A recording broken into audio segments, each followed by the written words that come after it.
Labis-labis, walang naging kulang pero labis ang pasakit na binigay ng Eco Proud sa AP Brencia. At ina nga pala yung makakasama para himay-himayin ang mga naging kaganapan sa unang laban pa lang ng ating Day 3. Ngayon guys, nakita na natin ang isa sa pinaka-inaabangan nating matchup sa araw na ito. Pero ito, ang isa sa nag-stand out para sa unang laban na yon. Walang iba kundi ang ating match MVP or game MVP na si Yukizi with his Harit. Nakakita tayo ng mga smooth and suwabing galaw. Kaya naman mas closer look. Look at KDA with a 10-0-4. Actually, umabot siya up until the 15-minute mark with 0 deaths at all at na-retain niya. Naging consistent siya up until the very end na mahirap siyang huliin all because of his teammates as well. May kataasan ang kanyang kill participation with a total of 82% and as well as his gold per minute na umabot pa nga with 847. Taking a closer look naman sa kanyang emblem build kung saan mapapansin natin na nag-prioritize siya dito ng Inspire, Tenacity, and even Impure Rage na nga lang din na mapapansin natin na gamit, may kakunatan pero nandun pa rin yung kagat ng sakit kung saan makikita natin yan sa ating MVP highlights throughout the game. Kita natin nung umpisa maraming nabigla dahil napaka-agresibo ng naging progressive na action dito ng Eco Proud with that first blood going to Palos. But definitely scary meme. Nasabi nga ng mga kasos natin na kapag ka pumapasok may BGM, may sound effects na sarili, talaga rin kailangan nilang ingatan at bantayan.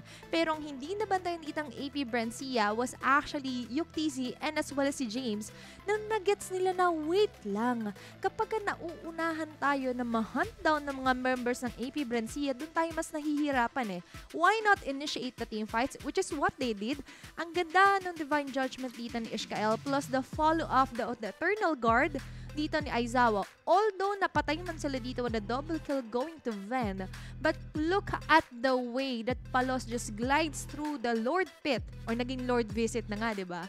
Na sabi niya, wait lang, masyado sila nag-dwell, nag-focus on to getting kills that hindi nila napansin na pagdating sa objective game, lumalamang pala ang Eco Proud. Up until this almost 15-minute mark, dalawa na lang ang natira na player and that was Yukizi and Aizawa. Tinry i-outmaneuver na Aizawa this event but definitely Yukizi here. The moment na nag-buy and sell siya with the Winter Truncheon activated, that was an almost mania kill pa nga na naging legendary kasi nagkaroon ng konting segundo na nag-lapse pero definitely there wasn't any lapse on the judgment as Eco Proud finishes off this game with the express moves and aggressive attacks laban sa AP Brencia. Pero unang laban pa lang naman yan, kaya naman kung ano pa nga ba mga nag-enable para sa ating MVP para mag-shine, masiyasatin natin yan. Isa na rin dyan ang kailangan din nating bantayan is yung draft natin pagdating na nga lang din sa umpisa. Ano nga ba nangyari? And remember, global ba nito? Kasi nakita natin yung hero prioritization dito ng AP Brencia. Actually, nabigla and even expressions of our casters nabanggit to. Dalang nating nakita ulit yung Joy Nolan na battle, 'di ba kung tawagin. Pero sinamahan kasi to ng AP Brencia with a Guinevere na nilagay nila onto Rome. Gana naman siya to be honest, pero kasi pinagsama ang Harit at Nolan and as we all know, sobrang bilis tuloy no naging progression attacks dito ng Eco Proud. Nabanggit na ng isang ating analyst na si Antianara that this is a scary combo, dinagdagan pa nga ng isang Vexana prioritization for Eco Proud. Earlier, nakita natin na nag-clutch lock ang AP Brencia ng isang Faramis and actually, ang kanilang binan out for their third phase sa ating drafting phase was actually the Tigreal. Kaya hindi na nga lang din to naging possible although ang isang Tigreal ay nakita natin onto the XP earlier or yesterday. Yan ay hindi natin makikita muna sa game number 1. But for Eco Proud ngayon, looking at Palos as well, na full on damage build, kanyang tututukan na lang talaga is to get objectives and to get necessary kills onto squishy heroes dito sa side ng AP Brencia. Maganda yung opening final slash attack doon ni Ken, but cannot be na maulit-ulit yun kasi nga naman ang katapat niya ba naman si James nang mamaso. Maganda yung mga pagpasok and as well as yung penalty zone, pero ang isa talaga sa pinaka hindi nila mahuli-huli, etong si Yukizi talaga. Look at that. He has one of the highest team fight participation, kagad kay Aizawa, kasi nakikita naman natin na ma-maximize din nila yung Death Regress na may nate-terrify sa mga members ng AP Brancia na if ever man na magta-try mag-jump in doon sa squishy or core damage dealers ng Echo Proud. To the point na dito nga sa ating graph, mapapansin natin yung damage to turret ay naging one-sided onto the side of Echo Proud. Medyo namumula, medyo nahihirapan. Pero, there's still a chance for AP Brancia to counter all of this out. Kasi naalala nyo, global ban po tayo. Pangatlong araw pa lang ng pangatlong season natin, marami na tayong mga bagong nakita and as well as yung mga improvement ng mga players natin pagdating season 1 hanggang season 3. Pero I'm curious kung ano pa nga ba mga madadagdag, mga napansin doon ng ating mga casters. Kaya naman Josh, Kicks, and Qwerty, tara na muna dito! Express na naman na tinapos ng Echo Proud ang second game of the day natin or rather second game of the first series dahil nakita natin ang mga suwabe at predictable moves na nakita nating pinamala sila sa nangyaring laban na yun. At ina nga pala yung mga kasama para himayin at i-discuss ang mga pangyayari sa game number 2. Lahat ng yan, syempre, iisa-isahin natin. Pero unahin na muna natin ang ating game MVP na walang iba, kundi si Palos. Na talaga namang hindi naging padalos-dalos at highly calculated ang mga pagpasok with a blood orb. And of course, yung blood niya talaga namang mapapa-awesome moves ka talaga kapag gantong klase ng jungler yung makukuha mo sa team mo. But speak of which, speak of team, maganda yung naging participation niya sa kanilang whole chemistry with a KD of 3-18.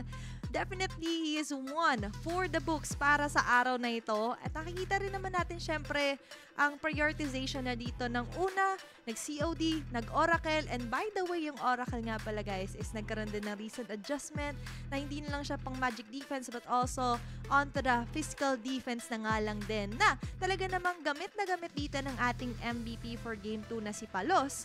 Nakikita natin on our screens na nung una, siya man ay namatay, pero look at that aggressiveness. Inantay muna nila na magkaroon sila ng enough na item and enough na mga ultis para pumasok. Although Loisa got most of the kills, hanggang 7-minute mark or 8-minute mark pa nga, nagkaroon ng malaking kalamangan din doon ng AP Bren. Pero for Echo Proud, in-outmaneuver nila by getting James or by risking James as well na wait lang James, may kakunatan ka pero kailangan talaga natin yung mga setup mo. And that is why mapapansin natin dito, after i-push through ni Ishkael, yung minion fury niya, there's James na naka-ready with a vengeance and of course the final slash na merong nahuhuli to the point na naka-maniac kill pa nga dito si James. But all because of what Palos started and as well as Aizawa with his clutch heart guard onto his teammates. Kanina sinasabi nga ng ating mga casters na hindi man siya yung unkillable killer mage na ating nasaksihan ng season 1 to season 2, pero nagkakaroon ng passive napapamana niya sa mga teammates niya. Kaya naman nung huli or hanggang sa late part of our game, mapapansin natin na halos wala na masimot, mapatay dito ibang members ng AP Brancia not unless merong nag-iisa or medyo malalim sa positioning dito ng Echo Proud. That's on to our MVP highlights. Pero isa sa kailangan din nating tignan syempre, paano nga ba nag-duel down? Paano nga ba napunta doon ang ating mga laban? Pero tingnan muna natin here on to our post-game stats. Simulan natin sa ating emblem builds for both of our teams, for AP Brancia at Echo Proud. Nag-endban onto a 15-25 kill score, pero let's take a closer look na nga lang din dito sa naging atake or pag-prioritize dito ni Palos onto his emblem builds. Syempre, nandyan pa rin sa gitna is the Season Hunter. Definitely, he's the jungler, so he needs that extra push, extra damage when it comes to securing objectives na nakuha naman nila. Although, 2 turtles ang na-secure ni Loisa all because of the early double, triple kills sa secure niya. But for Echo Proud, the moment na nagkaroon na rin kasi ng Aqua Flash dito sa Aizawa, mas naramdam natin yung presensya ng tapang ng pagpasok ng ibang mga members. And of course, the added heal as well for the other members. And one thing to note din na marami man dito ang mga assist dito ni Aizawa and as well as ni Palo, surprisingly with a true 3-2-18 KDA. Isa rin sa unsung hero na gusto ko rin pansinin dito is actually si Ishkael. Si Ishkael, maganda na pupush through niya naman yung plano niya na ibabato or na ibabagsak niya Minion Fury. Although, yung survivability rate niya medyo bumababa kasi nga naman siya ang nagsusukap ng mga damage. Pero, with that kasi, nabibigyan niya ng space si Yuktisi tsaka si James na makapag-push through ng final plan nila, which is to assassinate members of AP Brencia. Kaya kung mapapansin natin na kalimitan or karamihan dito sa ating mga stats is nagli-line towards Echo Proud. Pero ang ating carry, sandbag, and best wingman, i-award muna natin ito kay Ken kasi maganda rin naman yung mga microplays niya with the CC na magsisisi ka pag di mo tinutukan. Pero hindi naman yung pinagsisihan ng Echo Proud kasi talagang tutok na tutok sila sa ganong klase ng mga pwedeng gawin sa kanila ng AP Brencia. Ito ang siyang naging sagot nila, 2-0 sweep para sa unang match sa araw na ito. Pero una pa lang yan, marami na agad tayong mga nakitang bagong luma na mga heroes. Way back season 1 at sakto Thursday ngayon. Throwback Thursday tayo sa mga key heroes na ating nakita dito sa serye na ito. Pero all that has been said and done, pero alam ko mas marami pa may dadagdag or mga napansin ang ating mga kasos Kenman, Josh, Kicks, and Corty. Kayo na muna.